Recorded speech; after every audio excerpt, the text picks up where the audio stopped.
Il vient de fouler le sol du Tchad. Il doit être normalement accueilli par son homologue Idriss Déby. Ulysse Gossé, Idriss Déby, donc le président du Tchad, va rencontrer Emmanuel Macron. Ils vont se parler. Mais de quoi ?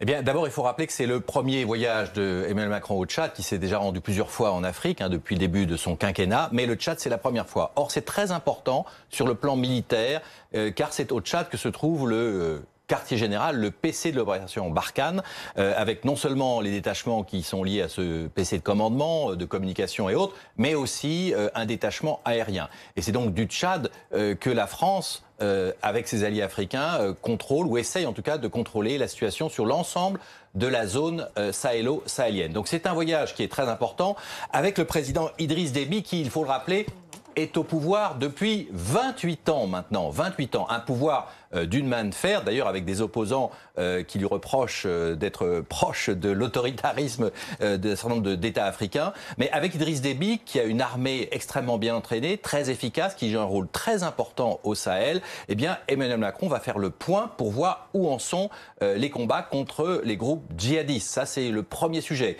Et c'est pas l'un des moindres sujets, car il y a régulièrement des opérations coup de poing des djihadistes contre des bases de l'armée malienne en particulier, mais également des attentats qui sont commis contre les forces françaises, avec des véhicules blindés qui explosent sur les mines, avec aussi des attentats qui sont commis au Niger ou ailleurs. Donc ça, c'est vraiment un sujet extrêmement important. Il faut rappeler qu'au Tchad, il y a quelques 900 soldats et que l'opération Barkhane, c'est au total 4500 hommes qui sont censés protéger la zone de tout attentat, de toute déstabilisation.